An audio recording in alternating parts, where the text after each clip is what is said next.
Class 7th में हमने second chapter का ग्रामर में अध्ययन किया था। संज्ञा प्रकरण हमारे पाठ का नाम था। संज्ञा यानी नाउन। संज्ञा हमने पढ़ा, कारक के बारे में हमने पढ़ा, कारक की चिन्ह विभक्ति हमने देखी। इसके बाद में हम शब्द रूप पढ़ रहे थे। हमने आकारांत पुल्लिंग विशेष शब्द पढ़ा था। इसके बाद में हमने शरीर शब्द पढ़ा, शिक्षिका शब्द पढ़ा, हमने कवि शब्द पढ़ा और साधु शब्द पढ़ा। आज हम नदी शब्द पढ़ते हैं। देखिए, इकारांत स्त्रीलिंग शब्द है। इकारांत दीर्घ इकारांत है, बड़ी ई की मात्रा है। नदी में बड़ी ई की मात्रा लगी हुई है, तो इकारांत शब्द का उच्चारण कैसे होता है? जैसे देखें एक बार, नदी, नद्यो, नद्य है। प्रथमा विभक्ति हुई। नदीम, नद्यो, नदी ही। देखिए यहाँ पर आपको देखना है कि प्रथमा एक वचन में केवल नदी शब्द है और द्वितीय बहुवचन में नदी की विसर्ग लगा हुआ है। तीसरा आता है नद्या, तृतीय विभक्ति में नद्या, नदीभ्याम, नदीभिः। चतुर्थी नदी, नदीभ्याम, नदीभ्यः। पंचमी के अंदर नद्यः, नदीभ्याम, नदीभ्यः। षष्ठी में नद्यः। अब देखिए पंचमी और षष्ठी एक समान होती है। द्विवचन नद्यो और बहुवचन में हो जाएगा षष्ठी में नदीनाम। आगे देखिए, इसमें सप्तमी में नद्याम, नद्योः, नदीषु। संबोधन में हे नदी, छोटी मात्रा है, इसमें ध्यान रखना है आपको। नदी शब्द में दीर्घ मात्रा है, लेकिन संबोधन में छोटी हो जाएगी। हे नद्यो, हे नद्य है। इस प्रकार से देवी, नारी, पृथ्वी, नर्तकी, गौरी, पार्वती, पितामही आदि कारण जो स्त्रीलिंग शब्द है वो इसी के समान चलेंगे। अब आता है ऋस्व यानी छोटी, छोटी इकारांत। ऋस्व इकारांत स्त्रीलिंग शब्द, जैसे मति। मति में ई जो है ऋस्व है। मति शब्द की विभक्ति कवि और नदी दोनों के शब्दों की तरह चलती है। जैसे यहाँ देखें, मति ही, मति, मतया है। मतिम, मति, मति ही। यहाँ देखिए वही वैसा, यहाँ छोटी मात्रा है और विसर्ग लगा हुआ है, यहाँ बड़ी मात्रा और विसर्ग लगा हुआ है। मत्यः, मतिभ्याम, मतिभिः। मतय, इसमें देखिए डबल चल रहा है। मतय यहाँ तय पूरा आ गया तो यहाँ पर यह के ऊपर एक मात्रा लग गई।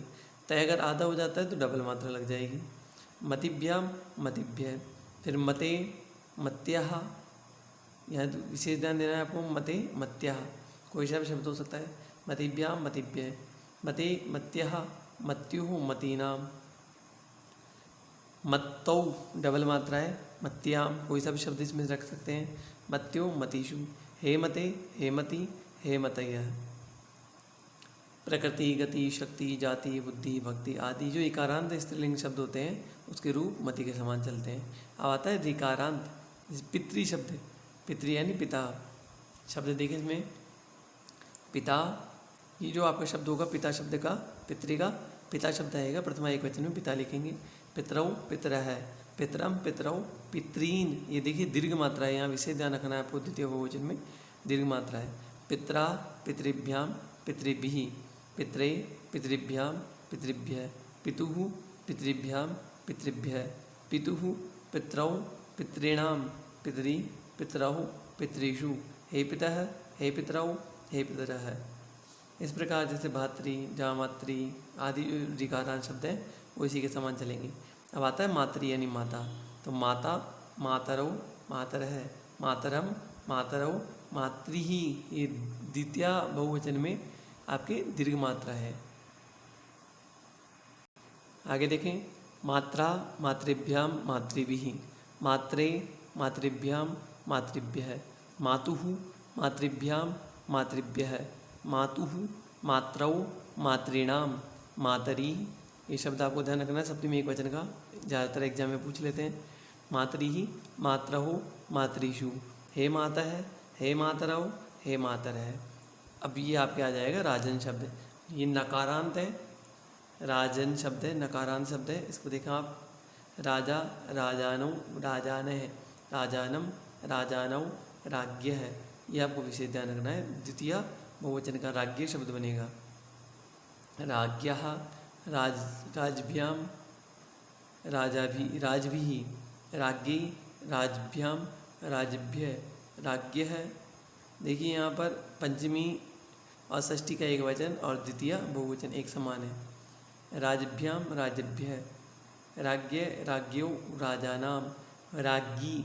अब ये स्त्रीलिंग जैसा प्रतीत होता है सप्तमी के अंदर, लेकिन ये पुल्लिंग शब्द है, नकारांत। राज्ञी, राज्ञो, राजसु।